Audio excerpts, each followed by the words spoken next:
Few people expect the Seahawks to do much after trading away Russell Wilson and releasing Bobby Wagner in the midst of a new era for the franchise. Most are expecting they're not going to be anywhere near playoff contention.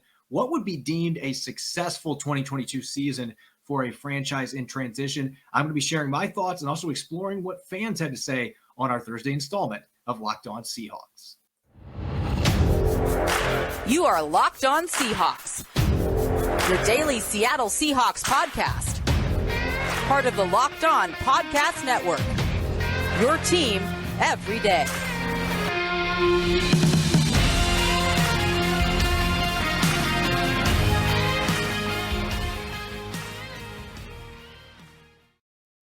Greetings, 12. This is Corbin Smith, your host for Locked On Seahawks. Thanks for making Locked On Seahawks your first listen 5 days a week, whether it's live streaming on YouTube or listening audio form on all the major platforms that our podcast is available: Apple Podcasts, Google Podcasts, Spotify. For all of our listeners, we greatly appreciate it. Got a jam-packed Thursday episode coming your way. We're now 2 weeks away from the start of Seahawks training camp, and there's been a lot of change on the roster. I'm going to be exploring where the Seahawks stack up on offense and defense, each positional group against their three NFC West rivals. Plus, I'm going to be exploring what might be deemed a successful 2022 season for the Seattle Seahawks, a franchise in transition. Without further ado, let's get to it.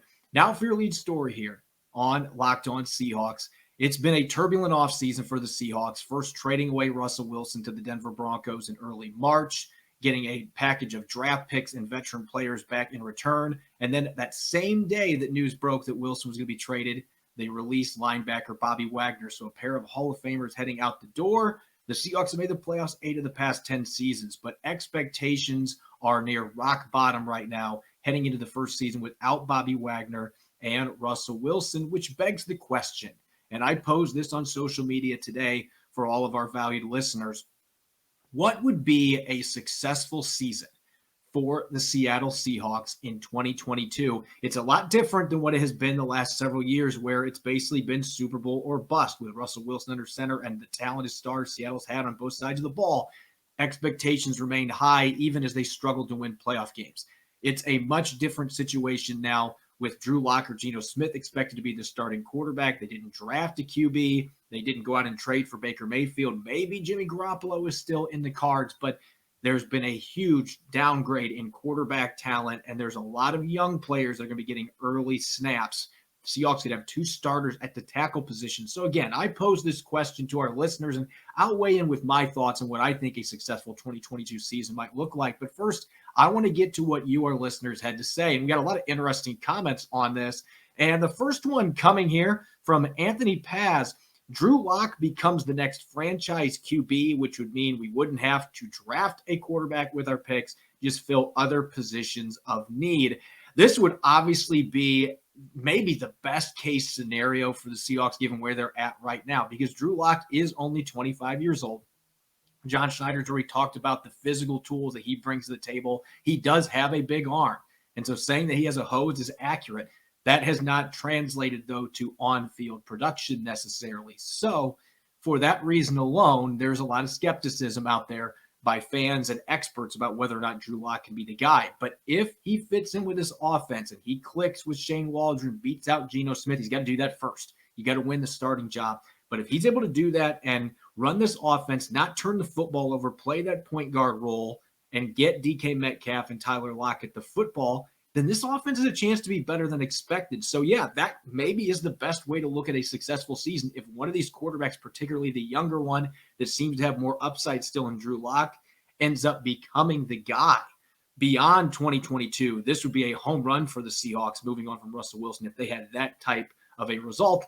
We'll see what ends up happening there. That may be a long shot, but that would certainly give the Seahawks a lot of flexibility next year. They wouldn't have to force to draft a quarterback. They could fill other needs if they wanted to build around him. So that would make it a successful season. Next one here, JL Sports. They established the foundations of a strong offensive line to protect a new quarterback in 2023. So this is moving away from the idea that Drew Lock is going to be the guy beyond this year, or Geno Smith is going to be the guy beyond this year. And I think this is what most fans are clamoring for next year. This is a really good quarterback class that's coming in the 2023 NFL draft. there could be as many as 3 or 4 quarterbacks that go in the first 10 picks. There might even be 5. That's the kind of depth that we're talking about here. A lot of big name talent that returned to school, or they were underclassmen that weren't draft eligible last year, and they will be this upcoming season. So if you can have Charles Cross and or Abe Lucas go out there and start a bunch of games and improve as the season plays out, they're going to go through their lumps. They're rookies playing the NFL against elite pass rushers. There are going to be some bumps in the road. But if you can get stellar play from those two, and Damian Lewis returns to form for his rookie season. Last year, injury set him back some. I think changing to the left side also impacted his play a little bit. But if you can have those 3 young cornerstones have a really strong season together, and it looks like momentum's carried over for 2023, that is going to pay dividends for whoever your quarterback is next year, especially if you're going to be breaking in a first-round pick as your quarterback. So the offensive line, there should be a lot of attention on that group this year with a first- and third-round pick potentially going to be starting together from day one. And that's exciting, also terrifying because they're rookie tackles. And it's only happened twice since 1970. The Seahawks might make it 3 times. Seahawk nerd, I've got to see the young players with potential fulfill expectations. So a couple check marks here. A full season from Daryl Taylor and Trey Brown. Any third receiver getting involved, Freddie Swain, Eskridge Melton, one of the early round draft picks being a hit. So maybe that's Charles Cross, maybe that's Boye Mafe, maybe it's Ken Walker III out of the backfield, whoever it is. I would agree on all these points. Any football team is going to be better when they have first round or second round picks that end up hitting and are really good right off the bat, and you can get some of your young players to take a big leap forward. Daryl Taylor, to me, is the one I've been talking about a lot. If you can get a double-digit sack season out of Daryl Taylor, then there's a really good chance that this defense is going to take a big step forward with the talent they have in the secondary. I still think the linebacker group is pretty solid, even without Bobby Wagner. The corner position, if Trey Brown can come back healthy, he looked so good in 5 games last year. So, yeah, this might be what you deem a successful season. Throw the record out the window. Are my young players that are already on the roster getting better, and are my first, second, third-round picks coming out and making an impact immediately? Because that spells great news for the future of this franchise. Cindy, a winning record. Pretty simple here. Playoffs would be nice, but I'd rather be happily surprised than disappointed. So I'm staying humble with my expectations. I think this is the reality for most Seahawk fans. Yes, going to the playoffs would be nice. You're never going to turn down that opportunity. There's a few fans out there that might be wanting that top 5 pick, and they don't want to sneak into the playoffs. But most fans, they want that. I think most fans understand that when you trade the best quarterback in franchise history and you don't replace him with a viable starter, at least right now, Geno Smith and Drew Lock have not been that to this point in their careers. It's really difficult to have the expectation this team's going to make the playoffs. But if they could go out and have a winning record and a lot of the young players develop, you get decent quarterback play along the way, I think Seahawk fans will find this to be an enjoyable season, even if they know the expectations are pretty low. So winning record, that would be swinging for the fence with this team with the quarterback situation, but they also have a lot of talent on both sides of the ball. So maybe, just maybe, they can get the job done. And then Travis, this was probably the one that I was most fascinated by. What's fun about this season is I would really be content with any outcome. If they suck, great. Stroud or Young. If they don't, great. Our young players probably had good seasons, and the Hawks could probably still trade up for a quarterback. And that is where I stand. This is a perfect segue into what I believe is a successful season for the Seattle Seahawks. I'm not looking necessarily at that win or loss record. I'm looking at, you know what? If this team exceeds expectations and they end up winning 8, 9, 10 games, you still got 2 first-round picks. You still got 2 second-round picks. If you're not sold that Drew Lock is your guy or somehow Geno Smith is your guy beyond this year, which I would be surprised if that's how it plays out, but who knows? And you think you're going to get a quarterback early, they have the draft ammunition to go up and get it. And you know Pete Carroll's not going to be tanking. They're going to be looking to win as many games as they can. This is not a let's go get a top 5 pick thing. Yeah, then you wouldn't have to trade up. But they have the ammunition to do it. So that's been the argument that I've been making all along. This team's going to go out. They're going to compete. They do have a lot of talent on both sides of the ball still. They've got some proven veterans, particularly on the defensive side of the ball and at receiver. And so for that reason, again, I just think this is a season that fans have to go into it with a very open mind. Is there a chance this team could go out and win 3-4 games? Certainly. If the quarterback thing blows up in their face and the young guys don't make an impact, this could be a very bad football team. but also going to be a team that really surprises people and nobody wants to play them, especially with Pete Carroll as the coach and just the way that he is programmed. He is not going to be looking to, at 70 going on 71, tank a season away. And so I just think it is very open-ended with how this season could play out. And certainly the quarterback situation comes to mind when you are looking at that. Coming up next here on our Thursday edition of Locked On Seahawks, for the remainder of the show, we're only 2 weeks away from training camp, so I'm going to be taking a close look at where Seattle's offensive and defensive groups stack up compared to the rest of the NFC West. I'm going to start on the offensive side of the ball when we return here in a moment. Hindsight is 2020, and you can't change the past, but what if I could get you a little help from your future self? Maybe you'd ask to borrow a little cash. Now you can with Dave. Dave is the banking app that can help you get up to $500 instantly with extra cash. That's extra money to fill your tank, buy a wedding gift, or catch up on bills. You can finally tackle those expenses that have been stressing you out without any hangups. There's no interest and no credit check needed. Millions of people have already downloaded the Dave app to get financial relief they need with extra cash. So if you're in a pinch and need some extra help, download Dave and think of it as a helping hand from future you. Download the Dave app from the App Store right now. That's DAVE. Sign up for an extra cash account and get up to $500 instantly. For terms and conditions, go to dave.com/legal. Instant transfer fees apply. Banking provided by Evolve, member FDIC.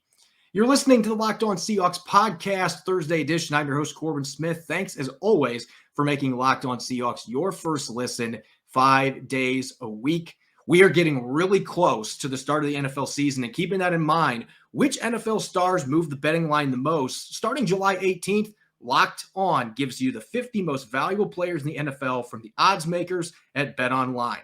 Available July 18th on Locked On NFL, wherever you get your podcasts, and on YouTube. All right, we're getting close to training camp here. Report day is the 26th of July for the Seahawks. First practice on July 27th. This is a new look team in a lot of different ways, particularly at quarterback and linebacker.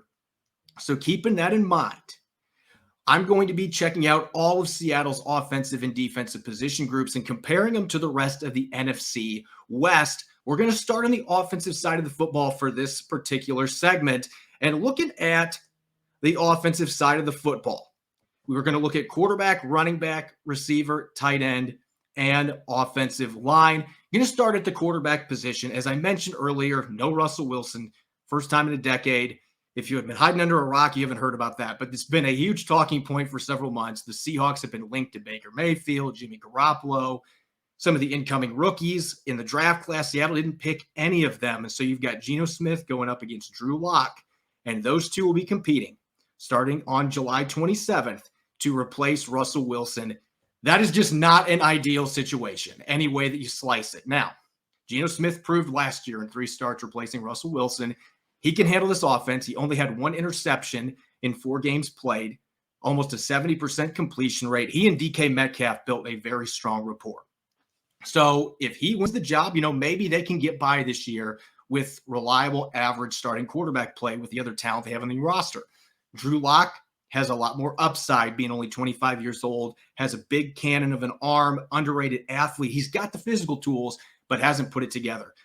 I debated whether or not I would put the Seahawks at number 3 in the NFC West here, but I have to go with dead last because Trey Lance, as a number 3 overall pick 2 years ago, you want to talk about a guy that's got physical tools. Drew Lock might have them, but Trey Lance has a very unique skill set. He's not an average athlete or an underrated athlete. This is a guy that can take over games with his legs, has not played a lot of football the last couple of years, did get a few starts last year for the 49ers. I just think with his upside, you have to put the 49ers at 3rd here. At Jimmy Garoppolo still on the roster. He's got to 2 NFC championship games in the Super Bowl the last 3 years. So he's not a bad quarterback either. You have 2 quarterbacks in Smith and Lock that have losing records. And for that reason alone, I just can't put him any higher than 4th. Maybe we revisit it down the road and they end up sneaking ahead of San Francisco. But the Cardinals and the Rams are way ahead of everybody else in this division at the quarterback position with Matthew Stafford as well as Kyler Murray. Now, on the polar opposite end of the spectrum here at running back, this is a position that's been devalued in the NFL over the years. It's a pass-happy league now. Teams are slinging the ball over the place. But the Seahawks, they're one of the teams bucking that trend. Pete Carroll wants to run the football. And if they can keep this group healthy, There's a lot of talent. We saw what Rashad Penny could do the last 6 games last year, led the NFL in rushing yards. Ken Walker III, Doak Walker Award winner at Michigan State, can come in immediately as a complementary piece with Rashad Penny. That is a dynamic 1-2 punch. If you have a healthy Chris Carson, that just makes this group that much better. DJ Dallas and Travis Homer are capable NFL running backs. They're really solid third down guys and special teams players. I don't even think this one is close. I've got the Seahawks at first place in the division. There are some other good running backs in this division, but the Seahawks, to me, clearly have the most depth. They have the most explosive talent, the most versatility in the backfield. They just got to keep this group healthy, and I think this is the best in the NFC West by a wide margin. Now, going to the outside at receiver, the Seahawks, you could make an argument for first place when you consider the production of the top 2 guys. Tyler Lockett and DK Metcalf have been phenomenal the 3 years that they've played together. Even last year playing with a foot injury, Metcalf still almost got to 1,000 receiving yards and had 12 touchdowns. Lockett is the second receiver in franchise history to have 3 straight 1,000-yard seasons. Only Steve Largent has accomplished that. So you're talking about 2 elite receivers that belong in that top 10 discussion in the entire NFL. So for that reason, you could make the argument that they're first. But I'm going to go with them being second in the division because Cooper Kupp is the top receiver for the Rams, and he won the Triple Crown last year. And Eastern Washington alumni, a lot of our listeners respect him for that reason. Stinks that he plays for a rival, but one of the best, if not the best receiver in the NFL. They got Allen Robinson, who I think is a very underrated receiver. He's never played with a decent quarterback. That's going to change catching passes from Matthew Stafford. They've got a couple other solid receivers behind those 2. So I'm going to give them the very slight edge just because I think there's a little bit more depth there, and Cooper Kupp being the top guy. If D. Eskridge steps up, this could change. Or Freddie Swain ends up having a breakout third year, this could change. But they need that third receiver to emerge before I will jump them over the Rams. The Cardinals have some talent, but DeAndre Hopkins is going to be suspended the first 6 games, even with Hollywood Brown coming in. And the 49ers, Brandon Ayuk has the upside to be a really good number 1. Deebo Samuel's a great player, but he's probably going to hold out once traded. There's a lot of big ifs there for San Francisco. So I've got them at second. Looking at our next position group here at tight end, in terms of talent, I think you could make an argument that the Seahawks, in talent perspective, they might have the best group overall in tight ends in the NFC West, because Noah Fant is a former first-round pick that's got a ton of upside. He's been hindered a bit by quarterback play, playing in Denver's offense. I still think he can be an 800-plus receiving yard guy that can really stretch the defense, create after the catch. Colby Parkinson is a freak at 6'7", running the way he does, but he's had foot injuries that have held him back. Will Dissly isn't going to blow by people as a route runner, but he's a great blocker. I think they've got a lot of collective talent here, but the numbers have not been there the last few years. I do think with the changing quarterback, this might be one advantage. The tight ends might get used a lot more. And so this group could climb up the rankings. But for right now, I'm going with third based on the production that we've seen from this group and how they've used tight ends. I could see this changing as the year evolves, but George Kittle being the best tight end in the division, I've got them at number 1. The Cardinals have Zach Ertz. They got a couple of other tight ends that are intriguing. If Max Williams gets back healthy from a knee injury, I'm going to give them a slight edge from production. But this Seahawks tight end group could be really good. The Rams, if they can get a second guy to go with Tyler Higbee, could also climb up this group. It's a pretty close margin between the 4 teams. But Seattle might have the most upside. They just have to fulfill it with this group. And last but not least, the offensive line. It's been an Achilles heel for the Seahawks for a very long time.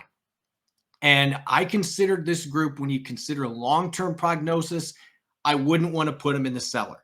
But when you're looking at starting a pair of tackles, and I think right now that's what's going to happen. I think that Abe Lucas and Charles Cross are going to be day 1 starters for the Seahawks at the 2 tackles positions. It'll be the 3rd time since 1970 that a team has done that, starting 2 rookies at tackle.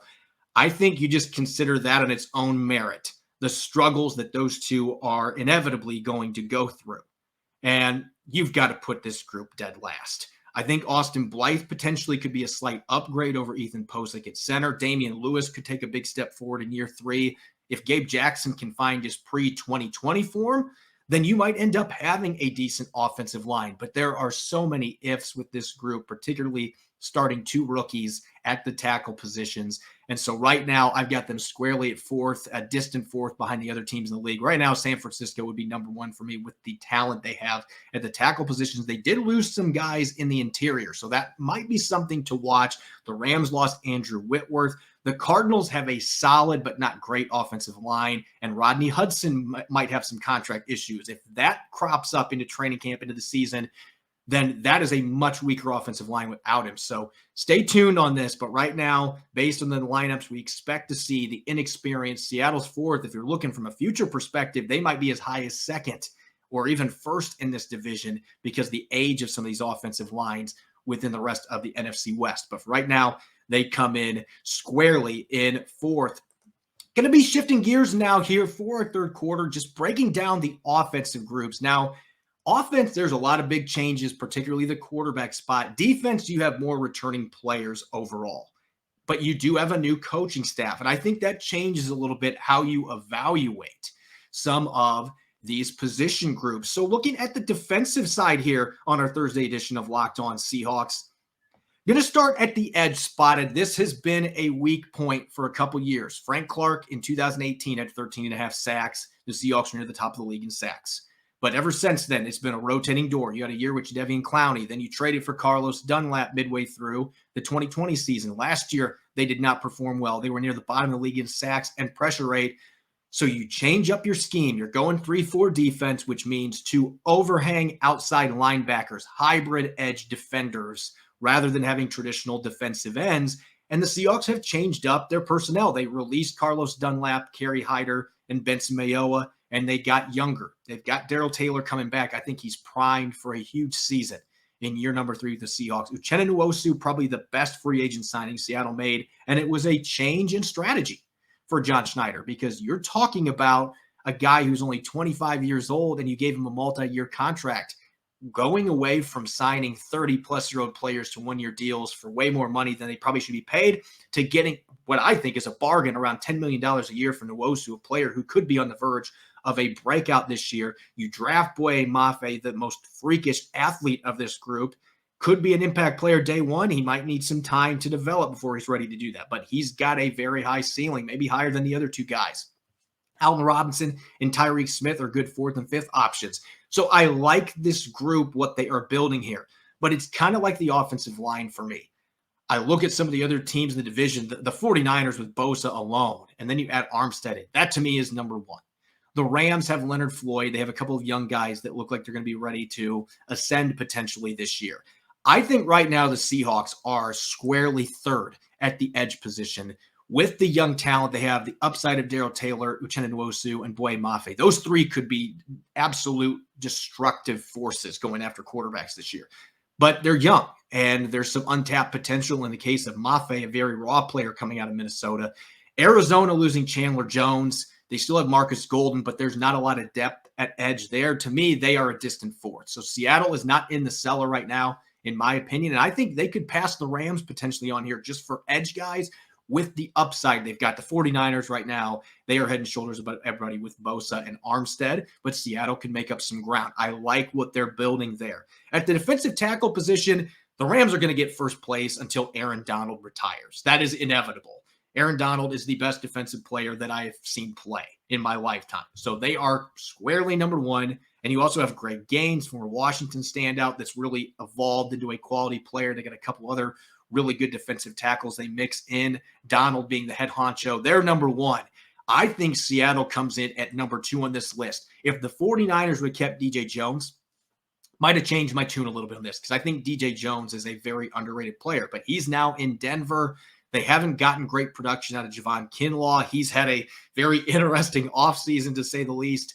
So I've got them at 3. And Arizona has some players that are intriguing there. They've also got J.J. Watt, who's listed as a defensive tackle. But J.J. Watt is towards the end of his career now, and he's not the player that he once was.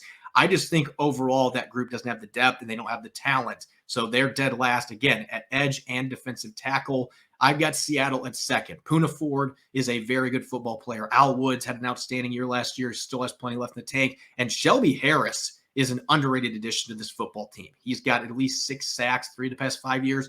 He can get after quarterbacks. Quentin Jefferson had 50 pressures for the Raiders last year. He was productive in that capacity in his first stint with Seattle. And if you can get something out of LJ Collier, I mean, this group could be very good collectively. Again, I'm not going to pass over the Rams because they have Aaron Donald, who's a one-man wrecking crew. They have a couple other good players. But Seattle, in terms of depth, they might have more than any team in the NFC West, and they might be up there in the NFC and the NFL, really, for having most depth at the defensive tackle position. So I've got them at number 2. They don't have that superstar, but they got a lot of really good players on that line. You get something out of Collier, it might change the tide here a little bit. Looking at linebacker, very similar to quarterback, you've got a legend that is now playing elsewhere, Bobby Wagner with the Rams. The Seahawks, for the better part of a decade, they have been a top 3, top 4 linebacking group. Just with Bobby Wagner and KJ Wright together, you had Bruce Irvin. Even when they had Barkevius Mingo and a few other guys mixing in at that Sam linebacker spot, they were in the top 3 or 4 just because of those two faces of the franchise he had in Bobby Wagner and KJ Wright. They're both now gone. Wagner in LA, Wright's a free agent. If he doesn't get re-signed by Seattle, he's not going to play. He's going to retire. But you've got a budding superstar in Jordan Brooks, who I think is going to give every linebacker in this division a run for their money. Ernest Jones in LA is another really good young linebacker, now going to be playing next to Bobby Wagner with the Rams. Wagner still has a lot left to give, I think, playing in that defense with all the talent around him. The Rams are squarely first in my linebacker rankings. I'm going to put the 49ers second because they have Fred Warner, in my opinion, top 3 linebacker in the NFL. Wasn't as good last year as he was in 2020, but still a very young player. He's been extremely productive. They've got some depth concerns away from him, though. Seattle could very easily move up to the number 2 spot if Cody Barton can show that he can play the way he did the 2 games replacing Bobby Wagner end of last year for an entire season. If he can take advantage of this final opportunity that he has to really play defensive snaps and do what he's done in limited action, Seattle could have a very solid linebacking group once again. Brooks takes that big step forward. He's an all-pro. Cody Barton ends up being a quality starter. They have a few other young guys like Joel Iyiegbuniwe, who they got from the Bears, who might be able to play some snaps for you too. Your Sam linebacker spot, if they play base, you can put Daryl Taylor there in a pinch, and he's got the skills to do it. So I think this is a really good group. I just have them in 3rd, and that's not a knock on this group. I think they could be better than this, but the Rams have Jones and Wagner. To me right now, that's number 1. Warner's presence makes the 49ers number 2. But I'm going to have Brooks and Barton very close behind them. And if Barton is able to really take a hold of this job and play well, the Seahawks could have maybe a second, maybe the best linebacking group in this division potentially. I think this is tight with those first 3 teams. And the Cardinals maybe have the most upside if you can get Isaiah Simmons to play at his potential. And they also drafted a linebacker last year as well in the first round. So they've got young talent, but we haven't seen the production yet. So a lot of linebacking talent in this division. Going out to the secondary, this is one that may surprise some of our listeners because you look at Seattle's corners on paper. Sidney Jones was really good the last month and a half last year, but he has been underwhelming most of his NFL career. He's battled injuries. He's on a 1-year deal. Artie Burns underwhelmed in Pittsburgh, but he played well for Sean Desai end of last year with Chicago. They're hoping they can bottle it up with Desai now being in Seattle. Those two can work together. You've got Trey Brown coming off a patellar tendon injury. Some guys just don't return as themselves from that injury. Will Dissly, the Seahawks got lucky that he made it back. A lot of players struggle to get back from that. It's a better completion rate, recovery rate now than it used to be, but it's still a tough injury to come back from. And you got 2 rookies in Kobe Bryant and Tariq Woolen that are different ends of the spectrum. Bryant doesn't have the ceiling, but he has a very high floor. Won the Jim Thorpe Award last year. I think he could start for this team on day 1. And then your other corner, Tariq Woolen, has the most upside of this entire group. He might have the most upside of any player in Seattle's draft class, but he's only played corner for 2 years. He's very raw. So when you keep that in mind with those 2 corners, they might be able to play some snaps for this year, particularly Bryant. But overall on paper, it doesn't necessarily look like a great group. But I'm actually going to put them in 3rd because San Francisco, to me, they've made some investments in the draft. They went out and they signed Charvarius Ward from Kansas City. And he's a solid but not great starting corner. They're going to be bringing back a few other players that are coming off of injuries. So I just look at that group, and I don't feel like it is a strong corner group for the 49ers. They don't have a slot corner right now as far as I'm concerned. Now, maybe a player will emerge in training camp, but I think they've got a lot more questions than Seattle does. Seattle's at least got some intriguing options. Sidney Jones, to me, is the most likely to be a starter. And then I still think Kobe Bryant can be the guy as number 2. If he has a solid rookie year, this group's looking pretty good. With Byron Murphy being in Arizona, a few other young corners, I think the Cardinals are pretty well set. And the Rams, obviously, with Jalen Ramsey and a few other young corners that they've got there coming in at number 1. But I don't think Seattle's corner group is going to be as bad as maybe as some people are anticipating. And last but not least, our safety group. And it's a maligned one when you consider Jamal Adams. What the Seahawks gave up for him, there's no debate in my mind at this point. They gave up too much to trade for Jamal Adams. I don't think anybody's going to debate on that now. That does not mean Jamal Adams is not a great football player, though. And I've been making this argument for the last 2 years. Last year, Seattle struggled to get him involved with their pass rush. It was too predictable. Teams knew what they were doing. Hopefully, Clint Hurt and Sean Desai can fix that issue because he is a rare talent in that regard, and it really wreaks havoc for the offensive game plan if you don't know where he's coming play to play. They're hoping to have some diversity with those safeties, interchangeability. Quandre Diggs has just been so darn good, too. 5 interceptions each of the past 2 seasons, multiple Pro Bowls, finally got some All-Pro votes last year, and he's fully healthy coming back from the leg injury he suffered at the end of the year last year. So you're going to have him. Adams got 2 picks his last 4 games before he got hurt last year. So he was making strides in coverage. You know he can rush the passer. He's physical. And then behind him, you've got Ryan Neal, Ugo Amadi. If Marquise Blair's healthy, he has more upside than those 2 players do and can play 50% of the snaps at third safety, and your defense has so much flexibility. So there's some ifs here because of the injury history for a few of these guys, but I don't think that this one's very close either. I think that the safety position for the Seahawks, clearly number 1 in the division. The Rams are my pick at number 3 because they've got Jordan Fuller, who's really becoming a really good football player in front of everyone's eyes. The Cardinals with Budda Baker, all-pro safety. They've also got a couple other really solid safeties on their football team as well. But Budda Baker's the cream of the crop there. They come in at number 2. And the 49ers, again, coming in dead last. Jaquiski Tartt no longer with the team. Jimmy Ward is a solid but not great starter. I'm not overly impressed by the safety group that the 49ers are going to be rolling out this year. To me, another one where they're near the bottom by a pretty wide margin. But the Rams have solid safeties coming in at 3. The Cardinals have all-pro pedigree, and they're going to come in at number 2. I just think Seattle, in terms of talent, depth, the whole package, it's not close. If this group plays the way they should and they can keep everyone healthy, this is one of the elite safety groups in the NFL, and they've been paid accordingly. So not only should they be ranked number 1, they should clearly be playing number 1 with the money the Seahawks have invested in that position. That is clearly one of the biggest strengths they have going into this 2022 season. As always, you can follow me on Twitter at Corbin Smith NFL. You can follow Locked On Seahawks on YouTube. We're also available on Apple Podcasts, Google Podcasts, Spotify, and all major platforms. Coming up on our Friday show, I'll be joined by Nick Lee, and the 2 of us are going to be tackling ESPN's annual rankings that come from executives, coaches, and players. We've got a beef with a few of the rankings that they have for the Seahawks, a few players that didn't end up on those lists, and we're going to be examining those. It's going to be a fun game day on Blue Friday. You won't want to miss it. Thanks for listening in. Enjoy the rest of your Thursday. Go Hawks.